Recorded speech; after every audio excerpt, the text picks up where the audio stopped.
Hello students, my self सी डिम्पल डांगी। आज हम लोग SA 450 करेंगे। Evaluation of miss statement identify during the audit. हमने SA 320 में हमने मटेरियलिटी सेट किया था, फिर ऑडिट सैम्पलिंग किया, फिर सैम्पल से वगैरह से हमने आइडेंटिफाई किया मिस स्टेटमेंट को। अब उसको हम लोग इवैल्यूएट करेंगे। ऑब्जेक्टिव क्या है? Effect of identify miss statement on audit. क्या है इफेक्ट मिस स्टेटमेंट का ऑडिट पे? And effect of uncorrected miss statement on financial statement. जो मैनेजमेंट मिस स्टेटमेंट को करेक्ट नहीं कर रही है तो उसका क्या इफेक्ट है फाइनेंशियल स्टेटमेंट के बारे, उसके मतलब कि फाइनेंशियल स्टेटमेंट पे क्या इफेक्ट है वो भी पढ़ेंगे हम लोग। उसका भी एक ऑब्जेक्टिव है ऐसे इसका। फिर डेफिनेशन है मिस स्टेटमेंट। मिस स्टेटमेंट का मतलब क्या होता है? हम लोग कितनी बार पढ़ रहे हैं कि मिस स्टेटमेंट आइडेंटिफाई करेंगे। मिस स्टेटमेंट का मतलब क्या होता है? Difference between amount, classification, presentation and disclosure of reported financial statement and ACPD required in accordance with FRF.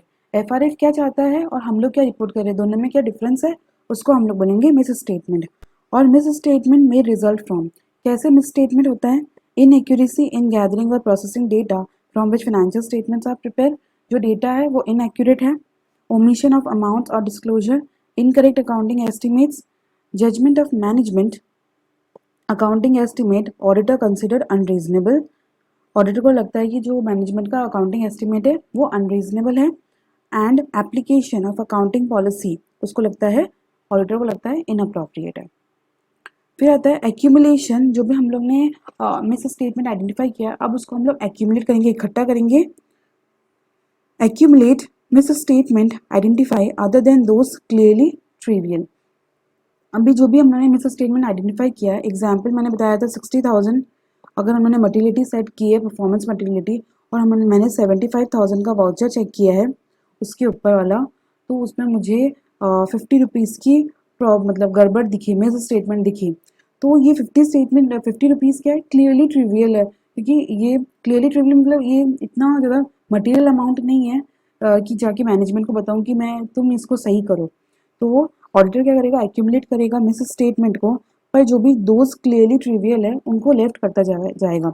जैसे अगर उसने 2 लाख का वाउचर चेक किया और उसके अंदर उसको 15,000 का अगर उसको कुछ गलत नज़र आ जाता है 15,000 का, तो फिर वो क्या करेगा, इसको रिपोर्ट करेगा। तो ये क्लियरली ट्रिवियल नहीं है, तो वो इन सब जो भी 15,000 है, 20,000 होगा, और भी जिससे बहुत सारे अमाउंट होंगे, तो उनको वो एक्यूमुलेट करता जाएगा, और जो भी क्लियरली ट्रिवियल है उनको लेफ्ट करता जाएगा। ऑडिटर में designate amount below which miss statement clearly trivial, तो वो बता देगा कि इस अमाउंट, कोई सा अमाउंट है उसके नीचे से 100 रुपीज़, उसके नीचे जो भी होगा वो मैं क्लियरली ट्रिवियल समझूंगा। And need not be accumulated, मैं उसको एक्यूमुलेट नहीं करूंगी। एंड एक्सेप्ट, एक वो एक्सपेक्ट करता है कि accumulation not material effect on the financials में 50 100 रुपीज़ ऐसा कोई इफेक्ट नहीं करेगा फाइनेंशियल स्टेटमेंट को। ऐसे बड़ी बैलेंस शीट के बारे में बात करें तो 1 करोड़, अगर 100 करोड़ की बैलेंस शीट है, उसमें अगर 50,000 का कोई भी मिस स्टेटमेंट हो जाता है तो इतना इफेक्ट नहीं करेगा बैलेंस शीट को। To assist auditor in evaluating the effect of misstatement accumulated and communicate to management of TCWG, useful to distinguish between factual, judgmental and projected misstatement। तो ये बोल के रखा है कि आप अगर कम्युनिकेट कर रहे हो टीसीडब्ल्यूजी को कोई भी मिस स्टेटमेंट, तो आप उसको 3 भागों में बांट लोगे, फैक्चुअल, जजमेंटल और projected. Factual means no doubt in the auditor's mind, कोई भी डाउट नहीं है ऑडिटर के माइंड के अंदर। जजमेंटल मीन्स के difference arising from judgment of management, accounting estimates auditor consider unreasonable, and selection or application of accounting policy consider inappropriate, auditor को लगता है ये inappropriate है कोई भी judgments वगैरह। projected means auditor best estimate of misstatement in the population, auditor का क्या है, estimate population misstatement को लेकर। consideration of identified misstatement as audit progresses, determine whether overall audit strategy and audit plan needs to be revised if। Auditor को कभी कभी जो भी ऑडिट एविडेंस मिलते हैं, मिस स्टेटमेंट मिलते हैं, उसको लगता है कि क्या मेरे को रिवीजन की ज़रूरत तो नहीं है मेरे ऑडिट प्लान और ऑडिट स्ट्रैटेजी में। कब होगा, इफ़ उसको लगता है कि nature of identified miss statement, यहाँ पर वो क्या करेगा कि वो रिवाइज करेगा अपने जो भी ऑडिट स्ट्रैटेजी, ऑडिट प्लान्स वगैरह है को। कब? जब उसको लगता है कि nature of identify miss statement indicate, उसको लगता है कोई दूसरा मिस स्टेटमेंट भी एग्जिस्ट हो सकता है, जो कि क्या है, material. Aggregate of miss statement accumulated approaches materiality, जो उन्होंने मटेरियल मिस स्टेटमेंट निकाले हैं उसको एक्यूमुलेट करने के बाद वो मटीरियलिटी की तरफ जा रहे हैं। एग्जाम्पल मैंने आपको 1 लाख रुपीज बताया था, मटीरियलिटी सेट किया था मैंने, तो वो 1 लाख की तरफ जा रहे हैं वो मिस स्टेटमेंट। फिर आता है नोट, आता है इसमें evidence other than other miss statement exist. यहाँ बोल के रखा हुआ है कि कोई आपको लगता है कि अदर मिस स्टेटमेंट हो सकते हैं, पर आपको कैसे लगता है, कोई एविडेंस तो होगा। तो क्या एविडेंस है हम लोग के पास, अगर break down in internal controls है, इन अप्रोप्रिएट अजम्पशंस ले रही है मैनेजमेंट, वैल्यूएशन मेथड्स, तब if auditor request management examine class of transaction, account balance और disclosure and corrected miss statement, और उन्होंने क्या किया, करेक्ट भी कर दिया मिस स्टेटमेंट को, तो ऑडिटर को क्या करना है, उसको देखना है कि क्या मिस स्टेटमेंट रही तो नहीं है। फिर आता है कि जो भी हम लोग ने मिस स्टेटमेंट हम लोग ने आइडेंटिफाई किया है उसको कम्युनिकेट और करेक्शन हम लोग की जिम्मेदारी है एज एन ऑडिटर। कम्युनिकेट करो on timely basis all miss statement accumulated with management, management को बताओ कि क्या आपने आइडेंटिफाई किया है miss statement. Unless prohibited by laws and regulation, enable management to evaluate whether items are miss statement. उनको पता चलेगा कि मैनेजमेंट को लगेगा कि क्या सच में आइटम मिस स्टेटमेंट है। Inform auditor if it disagree, अगर इन्फॉर्म कर पाएंगे वो लोग ऑडिटर को कि अगर उनको लगता है कि नहीं ये मिस स्टेटमेंट नहीं है, एंड टेक एक्शन, ये टाइमली हर चीज़ काम हो पाएगा अगर मैं कम्युनिकेट करूँगी as an auditor. Laws and regulation may restrict auditor communication of certain miss statement to management. Laws and regulation कभी कभी प्रोहिबिट कर देता है कि आप कोई चीज़ें आप कम्युनिकेट नहीं करिए।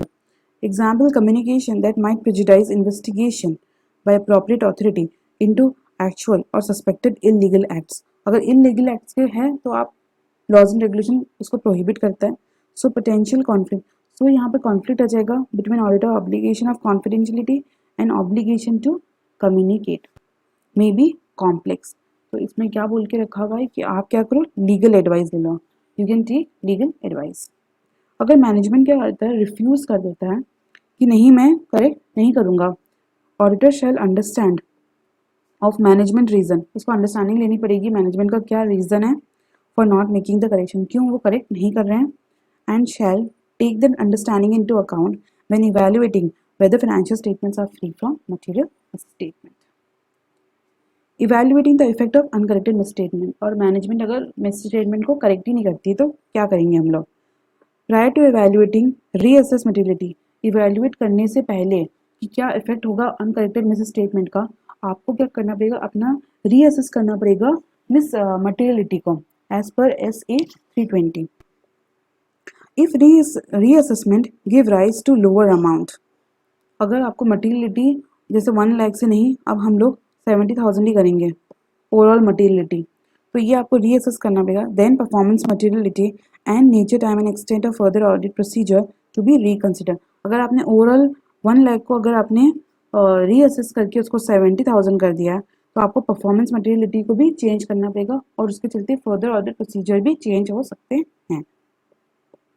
उसमें auditor shall determine whether uncorrected miss statement are material, क्या जो भी अनकरेक्टेड मिस स्टेटमेंट है वो मटीरियल है क्या, इंडिविजुअली या फिर aggregate. In making determinations shall consider size and nature of misstatement, effect of uncorrected misstatement related to prior period on class of transaction, account balance और disclosure, तो ये auditor को देखना पड़ेगा।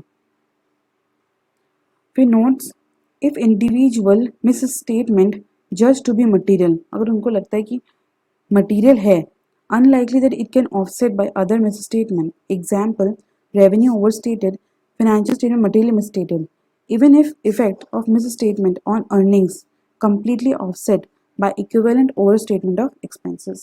अर्निंग पे कोई जैसे मैंने रेवेन्यू को बढ़ा दिया तो उसके अकॉर्डिंगली मैंने एक्सपेंसेस को भी बढ़ाया है, तो पर ये क्या हो गया, अर्निंग्स पे कोई इफेक्ट नहीं पड़ रहा है, मेरा अर्निंग्स है ना जो भी उस पर मेरा कोई भी इफेक्ट नहीं पड़ रहा है, फिर भी मैं इसको एक material statement he मानूंगी। Circumstances cause auditor evaluate misstatement material even if lower than materiality for the financial statement as a whole। कभी कभी ऐसा आ जाता है सर्कमस्टांसेस, उसमें ऑडिटर को लगता है कि अगर मैंने 1 लाख की मटेरियलिटी सेट की तो उसके नीचे भी कोई भी अमाउंट है वो उसको मटेरियल लगने लग जाता है। वो सर्कमस्टांसेस क्या क्या है that may affect evaluation include the extent to which misstatement वो misstatement क्या कर रहा है, अफेक्ट कर रहा है compliance with the regulatory requirement, affect compliance with the debt convenance। Example में बता दूं कि डेट कॉन्वेनेंस को लेके करंट रेशियोज, अगर डेट कॉन्वेनेंस में डेट के टर्म्स एंड कंडीशन, लोन के टर्म्स एंड कंडीशन में लिखा हुआ है कि आपको करंट रेशियो 1.5 रखना पड़ेगा, तो मैंने क्या किया, करंट एक्सेस के साथ ऐसे ऊपर नीचे किया जिससे 1.5 हो गया मेरा करंट रेशियो।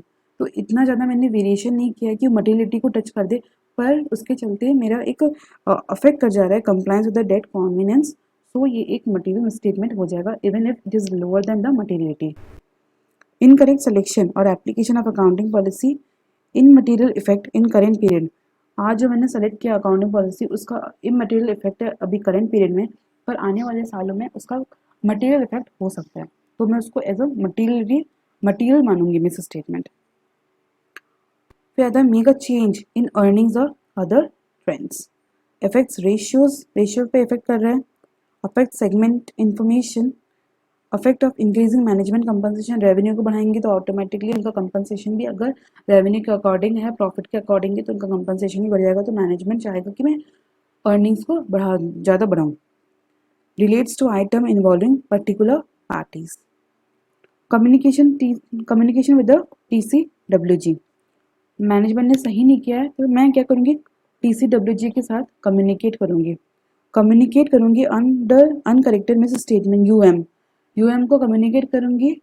कम्युनिकेशन शैल आइडेंटिफाई मटीरियल, जो भी अनकरेक्टेड मिस स्टेटमेंट है, जो भी मटीरियल है उसको मैं कम्युनिकेट करूँगी इंडिविजुअली एंड रिक्वेस्ट दैट आप इसको करेक्ट कर दीजिए। वेन देर इज अ, जब मेरे को लगता है कि वहाँ पर large number of individual in material UM है, अनकरेक्टेड स्टेटमेंट बहुत लार्ज है और बहुत सारे नंबर्स में है एंड इन मटीरियल है, तो मैं क्या करूँगी TCWG को कम्युनिकेट करूँगी number and overall monetary effect, पूरा टोटल मिला के मॉनेटरी अमाउंट में कम्युनिकेट करूँगी, ना कि individually rather than individual. Also communicate effect of uncorrected statement related to prior periods, उनको भी मैं कम्युनिकेट करूँगी। फिर रिटर्न रिप्रेजेंटेशन लेना पड़ेगा, request return representation from management and TCWG, whether क्या वो लोग बिलीव करते हैं इफेक्ट ऑफ अनकरेक्टेड स्टेटमेंट और material to the financial statement as a whole, क्या लोग बिलीव करते हैं ऐसा। अब मुझे डॉक्यूमेंटेशन क्या क्या करना है, documentation includes amount below which miss statement is regarded as clearly trivial, मैंने कितना अमाउंट के नीचे मैं इसको क्लियरली ट्रिवियल मानूंगी, वो मेरे को डॉक्यूमेंट करना है। ऑल मिस स्टेटमेंट एक्यूमुलेटेड, क्या मैंने मिस स्टेटमेंट सबको एक्यूमुलेट किया है, and whether corrected, auditor conclusion as to whether uncorrected miss statement are material, ये सब मेरे को डॉक्यूमेंटेशन करना है। Auditor documentation of uncorrected miss statement takes into account consideration of aggregate effect of uncorrected miss statement, क्या effect है uncorrected miss statement का, whether materiality level for class of transaction account balance and disclosure have been exceeded, क्या materiality level exceed कर चुकी है। Effect of uncorrected miss statement on key ratios पे क्या है effect, compliance with the legal regulatory and contractual requirement, example debt covenant के debt के terms and condition, तो ये डॉक्यूमेंटेशन देखना पड़ेगा, हम लोग को करना पड़ेगा एंड कंप्लीट होता है ये। Thank you.